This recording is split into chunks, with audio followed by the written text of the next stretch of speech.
ايه ابرز التولز اللي حضرتك شايف ان هي ممكن تكون مفيده للغايه والناس لسه مش عارفاها؟ بص.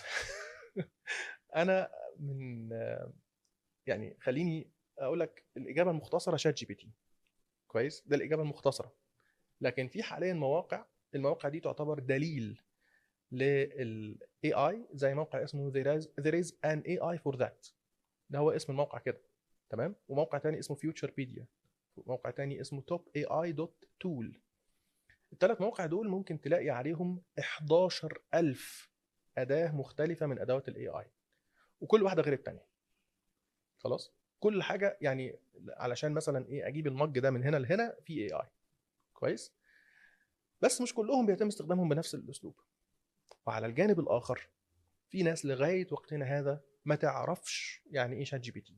شات جي بي تي اللي تسبب في الثورة اللي بتحصل حاليا، او الترند اللي ماشي بقاله سنتين ولسه مش عايز يهبط. اوكي. ففي 8 مليار بني ادم حول الكره الارضيه، كام في الميه منهم يعرف عن شات جي بي تي او استخدمه بالشكل المناسب، بالشكل اللي يقول انا بستخدمه بشكل يومي مثلا او بعتمد عليه جزئيا حتى؟ عدد قليل جدا على فكره بالمقارنه بال 8 مليار. كويس. فانا في وجهه نظري استخدم يا سيدي شات جي بي تي الاول كمستوى مبدئي، وبعد كده ارتقي للاعلى من كده. اوكي. طبعا في غيره كتير. في على مستوى انتاج النصوص مثلا وتعديلها، في جيميناي من شركه جوجل، في كلود من شركه انثروبيك، في مؤخرا حاجه اسمها كوماند من شركه اسمها كوهير. ده كلهم فيهم خطه مجانيه. ده على سبيل انتاج النصوص وتعديلها. في انتاج الصور وتعديلها، في فاير فلاي من ادوبي، في ميد جيرني طبعا دعمهم كلهم، في ليوناردو، في ايديوجرام. كل دول يا اما بيعدلوها او بينتجوها ويعدلوها، يا اما بيعدلوها فقط او بينتجوها فقط، اللي هي الصور طبعا. على مستوى الصوتيات، شوف بقى انت بتفكر صوتيات عباره عن ايه. هل فويس، صوت بني ادم، في استنساخ الصوت زي 11 لابس. ده تديله عينه من صوتك مثلا 3 دقائق ولا حاجه، وتقول له اقرا لي بيهم الكتاب ده بنفس التون، بنفس السكتات، بنفس النفس. اوكي. لغايه فتره قريبه كان بالانجليزي بس مثلا، اصبح دلوقتي بالعربي العامي، اللي هو شبه مستحيل تقدر تفرق ما بين ان ده قراءه بشريه او قراءه بالاي اي لكتاب كامل او مقال كامل، وانت ما قريتش منه حاجه حرفيا بشكل بشري. فده استنساخ الصوت. في تحسين جوده الصوت. مثلا احنا بنسجل بمايك احترافي، طب ما فيش مايك احترافي. في حاجات ممكن تعلي من جوده الصوت زي حاجه اسمها كريسب دوت اي اي، او ادوب بودكاست دوت اي اي على حد ما انا فاكر الاسم. ايه كمان؟ في تحويل من صوت لاخر. في تكست تو سبيتش، انك تكتب له كتابه، وهو عنده لسته بالاصوات اللي ممكن يستخدمها، وتختار منها براحتك بالتون المناسب، طبعا ميل اور فيميل، عايز بلكنه معينه، وهكذا. طبعا اللغه العربيه طبعا متاحه زي موقع اسمه تي تي اس فري. ايه كمان؟ ده كل ده طبعا خلصنا الفويس، نخش على الساوند. في مثلا موقع ينتج لك ساوند افكتس بس. هو تقول له انا عايز خيل، صوت خيل بيجري في الصحراء مثلا، في اقل من 30 ثانيه يروح مدي لك الام بي 3. انا عايز صوت ازهار، او قصدي صوت عصافير مثلا في الجنينه مثلا، يديها لك مفيش مشكله خالص، وهكذا. ده الساوند افكتس. طبعا في بقى فصل الصوت عن الاغاني مثلا، او فصل صوت المطرب عن الاغنيه، فوكال ريموفر. اوكي. ده بيسموها تدي له الاغنيه يدي لك ادي الصوت اهو، وتحته ادي المزيكا، عايز تستخدم انهي فيهم لوحدك. في غير كده كمان انتاج الاغاني بقى، زي سونو دوت اي اي مثلا. ده حرفيا تقول له انا عايز اغنيه بتتكلم عن كذا، يقول لك عينيا الاثنين، ادي الاغنيه اهي. بسيطه حتى الان بالانجليزي. اوكي. لكن ما شفناش لسه الانتاج الواو بالعربي او باي لغه اخرى غير الانجليزي على حد علمي بالشكل اللي ممكن يكون مبهر يعني. لكن المستوى اللي بيحصل منه في الانجليزي تحديدا، ايا كان نوع المزيكا بقى اللي طالعه، روك بقى، ويسترن، سلو، ايا كان، مبهر مبهر حرفيا يعني. ده بالنسبه للصوت. الفيديوز بقى اللي هي رابع حاجه، يعني براحتك. اول موقع اثرني اسمه فيسلا دوت يو اس. visla.us ده موقع حرفيا تقول له انا عايز فيديو مدته 3 دقائق عن مقاومه المضادات الحيويه مثلا بالانجليزي، يقول لك عينيا الاثنين اهو. ما تفرقهوش عن لو حد عامله بشكل بشري. حاليا في صيحه مثلا موقع اسمه كرييتيفاي ده انا مثلا المج ده شفته على موقع من مواقع البيع اونلاين. انا عايز اللينك بس، اللينك بتاعت المنتج، وانا هعمل له حاجه اسمها UGC فيديو او يوزر جنريتد كونتنت، اللي هو عارف انت استخدموه انه رائع. عارف انت الصيحه دي هو هيعمل لك استخدموه انه رائع. تمام. فيديو بالطول بالعرض بالمربع زي ما انت عايز، بالموديل اللي تختاره، جنريت يروح مديلك الفيديو. في مؤخرا حاجه اسمها كابشنز، ده ابلكيشن مدفوع حتى الان، لسه ما فيش فيه خطه مجانيه للاسف، بس قريب هيحصل الاحسن منه. ده بيعمل 17 حاجه في بعض، من ضمنهم ايه؟ حاجه اسمها جيز ريدايركت. يعني ايه؟ يعني انا بكلمك وانا باصص دلوقتي على المج، صح؟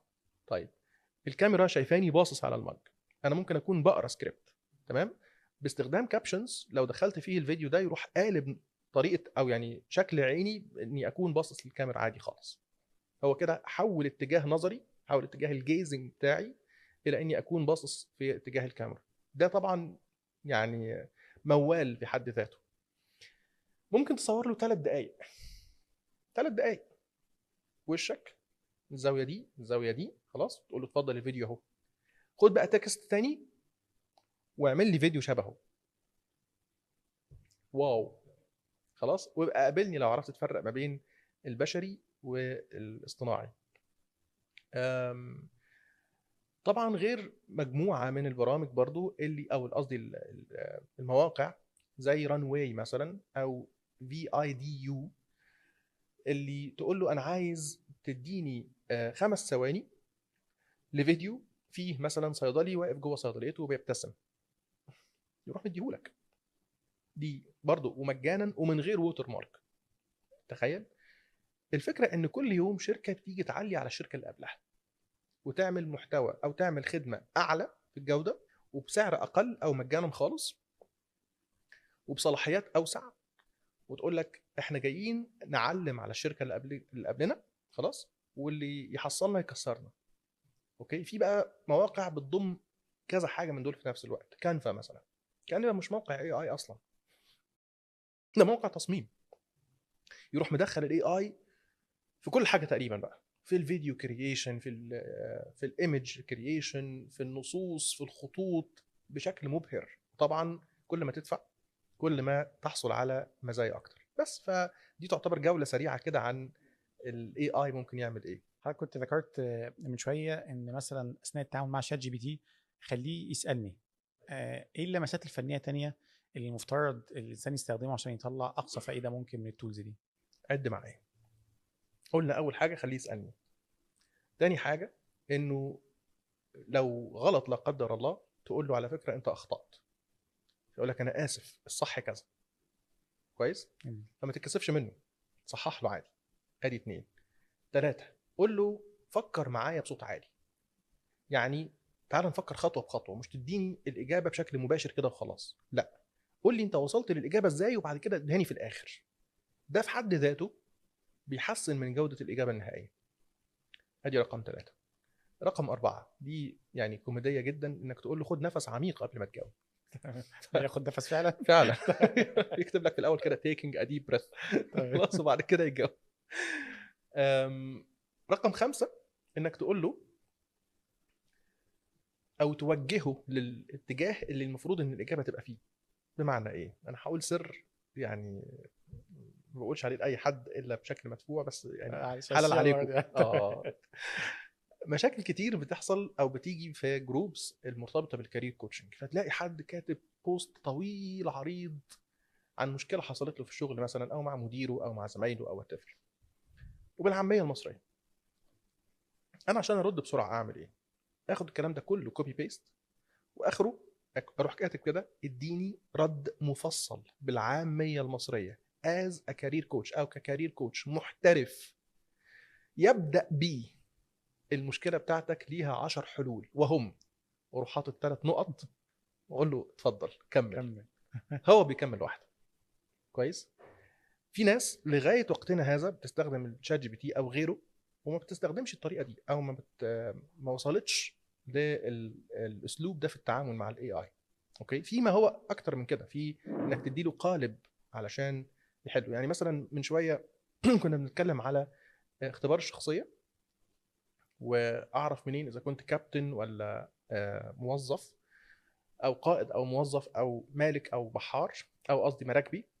فده اختبار شخصيه مكون من 15 سؤال، احنا طورناه باستخدام الذكاء الاصطناعي. المفروض انه بفلوس، بس النهارده اي حد جاي من طرفك شكرا جزيلا ليك ان طبعا. شاء الله. شكرا يعني لحضرتك جدا. ممكن تسيبه في الكابشن بقى بتاع الفيديو تمام. لينك مثلا، او او كيو ار كود يظهر على الشاشه، او اي حاجه من خلاله الناس هتدخل تشوف الاختبار ده. الاختبار ده انا باخد اجاباته 15 حرف جنب بعض A B C D or A B C or D، واديهم للاي اي، وحاطط له تمبلت، قالب معين هو المفروض يملاه بس. ففي الاخر بناء على الاجابات يقول هو كابتن ولا سيلور ولا اونر ولا سولوبرينير. في الحاله دي بيوفر علينا ياما في التحليل او في الداتا اناليسيس. اوكي، فده في حد ذاته انا في مره من المرات كنت ببيع النتائج بتاعته وقابل ان يتم اعاده الكلام ده، بس طبعا الناس اللي هتيجي من طرفك ان شاء الله هيبقى مجانا، يعني ما بنعملش الكلام ده مع اي حد. ربنا يبارك في عمرك يا رب. حساب بتتكلم ان من المتوقع ان الاي اي يضيف للاقتصاد العالمي 16 تريليون دولار بحلول 2030، بينما عندنا الجانب الاخر فيه هاجس ان هيحل محل وظائف كتير. حضرتك شايف ان هو هل هو فرصه ولا هو تحدي ولا هو ازمه ولا ايه بالظبط؟ لثالث مره نجيب سيره النضاره النهارده، اللي بنبص بيها على التفاصيل والاحداث. انا بالنسبه لي شايف ان الاي اي ساعدني اني اكون سولوبرينير افضل من غير ما اعين او اضطر لتعيين حد. موظف ممكن ياخد القرار انه يكتسب مجموعه اكبر من المهارات اللي تخلي لو الشركه فيها 10 بيقوموا بنفس الدور كموظفين، هو لو فكروا يستغنوا عن 9 ويبقوا واحد، يبقوه هو، ويكون هو اللي مطور نفسه بشكل اللي يخليه يقع عليه الاختيار.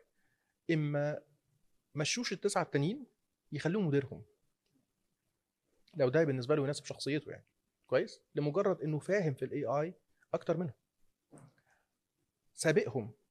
اوكي، لكن حد تاني ممكن يقول لك خايف الاي اي هيستبدلني، الاي اي هيخلص على مهنتي. انا مش شايف كده، بالعكس، انا دايما بقول ان اللي فاهم اي اي هو اللي هيستقر ويستبدل اللي مش فاهم اي اي. دي كل الفكره.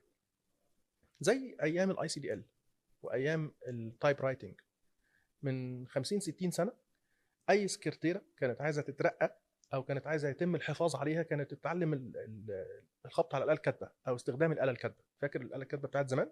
كويس. فهي مهاره كانت ممكن تاخد فيها كورسات، ممكن تتعلمها، تجيب واحده في البيت يعني تجرب عليها، علشان لما تتقدم بعد كده لشركات كانت بتقول بمنتهى الثقه انا بعرف اشتغل على الاله الكاتبه. دلوقتي نفس الاداه دي لو اتقال انا بعرف اشتغل على الاله الكاتبه، حد هيعينها؟ بالظبط، ملهاش قيمه. هنا الاله الكاتبه بتاعه 2024 هي الاي اي من وجهه نظري، طبعا بمستويات. عيبها وميزتها في نفس الوقت انها سريعه التطور بشكل يومي. بل يعني في مره من المرات اخويا كان بيحضر مؤتمر كله 3 ايام فحضر اليوم الاولاني، يوميها بالليل ظهر شات جي بي تي 4 خلاص. تاني يوم كانوا بيقولوا ايه في المؤتمر؟ فاكرين يا جماعه الكلام اللي قلنا لكم امبارح؟ انسوه. خلاص مات كده. مات. خلاص هنبتدي من اول وجديد، عصر جديد مع جي بي تي 4 اوكي. قبل كده كان جي بي تي 4 فقط، مش اومني موديل. دلوقتي بقى جي بي تي 4 وحاليا في او ميني. وكل شركه زي ما لسه قايلين من شويه بتعلي على الثانيه.